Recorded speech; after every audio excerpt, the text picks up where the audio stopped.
पंतप्रधान नरेंद्र मोदी जनतेशी संवाद साधतायत. आपण थेट तिथे जाऊया. न करूं तो ध्यान से सुनिए मेरे सवाल। ओलंपिक में इंडिविजुअल गोल्ड जीतने वाला पहला भारतीय कौन था? ओलंपिक के कौन से खेल में भारत ने अब तक सबसे ज्यादा मेडल जीते हैं? ओलंपिक में किस खिलाड़ी ने सबसे ज्यादा पदक जीते हैं? साथियों, आप मुझे जवाब भेजे न भेजे, पर माय गॉव में ओलंपिक्स पर जो क्विज है उसमें प्रश्नों के उत्तर देंगे तो कई सारे इनाम जीतेंगे। ऐसे बहुत सारे प्रश्न माय गॉव के रोड टू टोक्यो क्विज में है। आप रोड टू टोक्यो क्विज में भाग लें। भारत ने पहले कैसा परफॉर्म किया है, हमारी टोक्यो ओलंपिक्स के लिए अब क्या तैयारी है, ये सब खुद जाने और दूसरों को भी बताएं।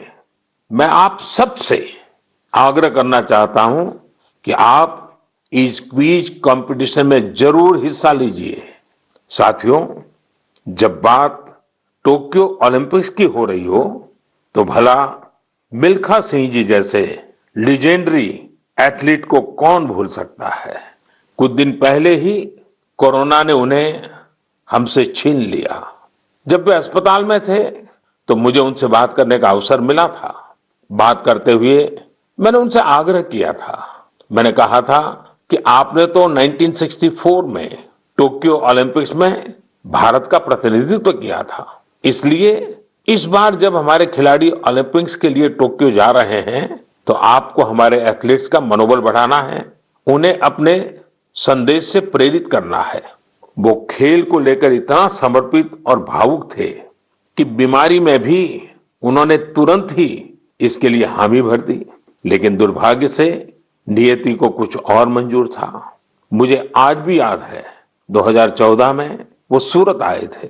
हम लोगों ने एक नाइट मैराथन का उद्घाटन किया था।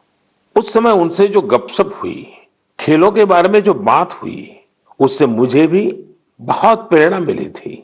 हम सब जानते हैं कि मिल्खा सिंह जी का पूरा परिवार स्पोर्ट्स को समर्पित रहा है, भारत का गौरव बढ़ाता रहा है। साथियों, जब टैलेंट, डेडिकेशन, डिटर्मिनेशन और स्पोर्ट्समैन स्पिरिट एक साथ मिलते हैं तब जाकर कोई चैंपियन बनता है। हमारे देश में तो अधिकांश खिलाड़ी छोटे छोटे शहरों, कस्बों, गांवों से निकल करके आते हैं। टोक्यो जा रहे ओलंपिक दल में भी कई ऐसे खिलाड़ी शामिल हैं जिनका जीवन बहुत प्रेरित करता है। हमारे प्रवीण जाधव जी के बारे में आप सुनेंगे तो आपको भी लगेगा कि कितने कठिन संघर्षों से गुजरते हुए प्रवीण जी यहां पहुंचे हैं। प्रवीण जाधव जी महाराष्ट्र के सातारा जिले के एक गांव के रहने वाले हैं। वो आर्चरी के बेहतरीन खिलाड़ी हैं। उनके माता पिता मजदूरी कर परिवार चलाते हैं और अब उनका बेटा अपना पहला ओलंपिक्स खेलने टोक्यो जा रहा है। ये सिर्फ उनके माता पिता ही नहीं, हम सभी के लिए कितने गौरव की बात है। ऐसे ही एक और खिलाड़ी हैं हमारी नेहा गोयल जी। नेहा टोक्यो जा रही महिला हॉकी टीम की सदस्य हैं। उनकी मां और बहनें साइकिल की फैक्ट्री में काम करके परिवार का खर्च जुटाती हैं। नेहा की तरह ही दीपिका कुमारी जी के जीवन का सफर भी उतार चढ़ाव भरा रहा है। दीपिका के पिता ऑटो रिक्शा चलाते हैं और उनकी मां नर्स हैं। और अब देखिए, दीपिका अब टोक्यो ओलंपिक्स में भारत की तरफ से एकमात्र महिला तीरंदाज है। कभी विश्व की नंबर 1 तीरंदाज रही दीपिका के साथ हम सबकी शुभकामना है। साथियों, जीवन में हम जहां भी पहुंचते हैं, जितनी भी ऊंचाई प्राप्त करते हैं, जमीन से ये जुड़ाव हमेशा हमें अपनी जड़ों से बांधे रखता है। संघर्ष के दिनों के बाद मिली सफलता का आनंद भी कुछ और ही होता है। टोक्यो जा रहे हमारे खिलाड़ियों ने बचपन में साधनों, संसाधनों की हर कमी का सामना किया, लेकिन वो डटे रहे, जुटे रहे। उत्तर प्रदेश के मुजफ्फरनगर की प्रियंका गोस्वामी जी का जीवन भी बहुत सीख देता है। प्रियंका के पिता बस कंडक्टर है। बचपन में प्रियंका को वो बैग बहुत पसंद था जो मेडल पाने वाली खिलाड़ियों को मिलता है। इसी आकर्षण में उन्होंने पहली बार रेस वॉकिंग प्रतियोगिता में हिस्सा लिया था। अब आज वो इसकी बड़ी चैंपियन है।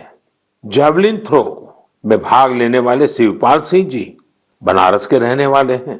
शिवपाल जी का तो पूरा परिवार ही इस खेल से जुड़ा हुआ है। इनके पिता, चाचा और भाई सभी भाला फेंकने में एक्सपर्ट हैं। परिवार की यही परंपरा उनके लिए टोक्यो ओलंपिक्स में काम आने वाली है। टोक्यो ओलंपिक के लिए जा रहे हैं चिराग शेट्टी और उनके पार्टनर सात्विक साईराज का हौसला भी प्रेरित करने वाला है। हाल ही में चिराग के नाना जी का कोरोना से निधन हो गया था। सात्विक भी खुद पिछले साल कोरोना पॉजिटिव हो गए थे, लेकिन इन मुश्किलों के बाद भी ये दोनों मेंस डबल शटल कंपटीशन में अपना सर्वश्रेष्ठ देने की तैयारी में जुटे हैं। एक और खिलाड़ी से मैं आपका परिचय कराना चाहूंगा। यह है हरियाणा के भिवानी के मनीष कौशिक जी। मनीष जी खेती किसानी वाले परिवार से आते हैं। बचपन में खेतों में काम करते करते मनीष को बॉक्सिंग का शौक हो गया था। आज ये शौक उन्हें टोक्यो ले जा रहा है। एक और खिलाड़ी हैं सीए भवानी देवी जी। नाम भवानी है और ये तलवारबाजी में एक्सपर्ट है। चेन्नई के रहने वाली भवानी पहली भारतीय फेंसर है जिन्होंने ओलंपिक में क्वालिफाई किया है। मैं कहीं पढ़ रहा था कि भवानी जी की ट्रेनिंग जारी रहे, इसके लिए उनकी मां ने अपने गहने तक गिरवी रख दिए थे।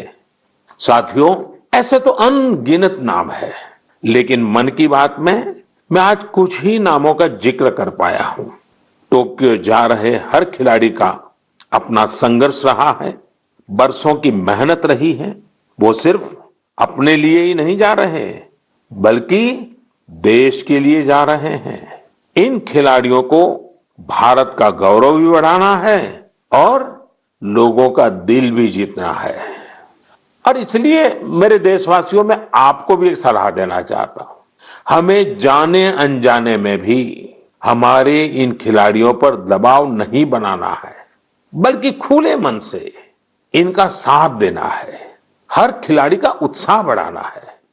सोशल मीडिया पर आप हैशटैग चीयर फॉर इंडिया के साथ अपने इन खिलाड़ियों को शुभकामनाएं दे सकते हैं।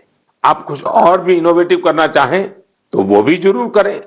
अगर आपको कोई ऐसा आइडिया आता है जो हमारे खिलाड़ियों के लिए देश को मिलकर करना चाहिए, तो वो आप मुझे जरूर भेजिएगा। हम सब मिलकर टोक्यो जाने वाले अपने खिलाड़ियों को सपोर्ट करेंगे। Cheer for India, cheer for India, cheer for India. मेरे प्यारे देशवासियों, कोरोना के खिलाफ हम देशवासियों की लड़ाई जारी है, लेकिन इस लड़ाई में हम सब साथ मिलकर कई असाधारण मुकाम भी हासिल कर रहे हैं। अभी कुछ दिन पहले ही हमारे देश ने एक अभूतपूर्व काम किया है। 21 जून को वैक्सीन अभियान के अगले चरण की शुरुआत हुई और उसी दिन देश ने 86 लाख से ज्यादा लोगों को मुफ्त वैक्सीन लगाने का रिकॉर्ड भी बना दिया, और वो भी एक दिन में। इतनी बड़ी संख्या में भारत सरकार की तरफ से मुफ्त वैक्सीनेशन, और वो भी एक दिन में, स्वाभाविक है इसकी चर्चा भी खूब हुई है। साथियों, एक साल पहले सबके सामने सवाल था कि वैक्सीन कब आएगी। आज हम एक दिन में लाखों लोगों को मेड इन इंडिया वैक्सीन मुफ्त में लगा रहे हैं, और यही तो नए भारत की ताकत है। साथियों, वैक्सीन की सेफ्टी देश के हर नागरिक को मिले, हमें लगातार प्रयास करते रहना है।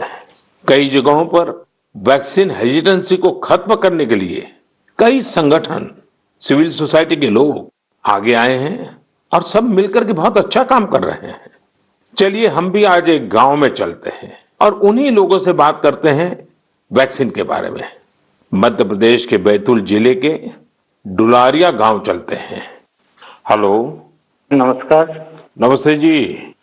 मेरा नाम राजेश हिरावे, ग्राम पंचायत डुलारिया, भीमपुर ब्लॉक।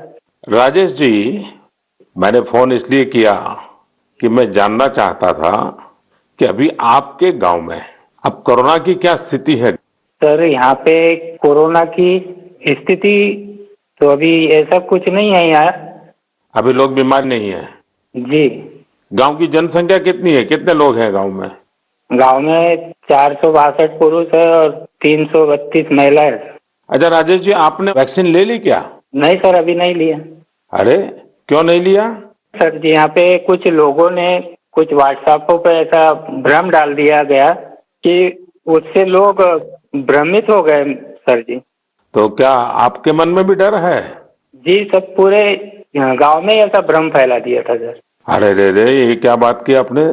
देखिए राजेश जी, जी। मेरा आपको भी और मेरे सभी गांव के भाई बहनों को यही कहना है कि डर है तो निकाल दीजिए। जी। हमारे पूरे देश में 31 करोड़ से भी ज्यादा लोगों ने वैक्सीन का टीका लगवा लिया है। जी। आपको पता है ना, मैंने खुद ने भी दोनों डोज लगवा लिए हैं। जी सर। अरे मेरी माँ तो करीब करीब 100 साल की है, उन्होंने भी दोनों डोज लगवा लिए हैं। कभी कभी किसी को इससे बुखार वगैरह आता है, पर वो बहुत मामूली होता है, कुछ घंटों के लिए ही होता है। देखिए, वैक्सीन नहीं लेना बहुत खतरनाक हो सकता है। जी। इससे आप खुद को तो खतरे में डालते ही हैं, साथ ही में परिवार और गांव को भी खतरे में डाल सकते हैं। जी। और राजेश, इसलिए जितना जल्दी हो सके वैक्सीन लगवा लीजिए और गांव में सबको बताइए कि भारत सरकार की तरफ से मुफ्त वैक्सीन दी जा रही है और 18 वर्ष से ऊपर के सभी लोगों के लिए ये मुफ्त वैक्सीनेशन है। जी। जी। तो ये आप भी गांव में लोगों को बताइए, और गांव में ये डर का तो माहौल का कोई कारण ही नहीं है। कारण यही सर, कुछ लोगों ने ऐसी गलत अफवाह फैला दी जिससे लोग बहुत ही भयभीत हो गए। उसका उदाहरण देते, जैसा उस वैक्सीन को लगाने से बुखार आना, बुखार से और बीमारी फैल जाना, मतलब आदमी की मौत हो जाना, यहाँ तक के वो अफवाह फैला। हो। देखिए, आज तो इतने रेडियो, इतने टीवी, इतनी सारी खबरें मिलती हैं और इसलिए लोगों को समझाना बहुत सरल हो जाता है। और देखिए, मैं आपको बताऊं, भारत के अनेक गांव ऐसे हैं जहां सभी लोग वैक्सीन लगवा चुके हैं, यानी गांव के 100% लोग। जैसे मैं आपको एक उदाहरण देता हूं। जी। कश्मीर में बांदीपुरा जिला है। इस बांदीपुरा जिले में एक व्यवन गांव के लोगों ने मिलकर 100% 100% वैक्सीन का लक्ष्य बनाया और उसे पूरा भी कर दिया। आज कश्मीर के इस गांव के 18 साल से ऊपर के सभी लोग टीका लगवा चुके हैं।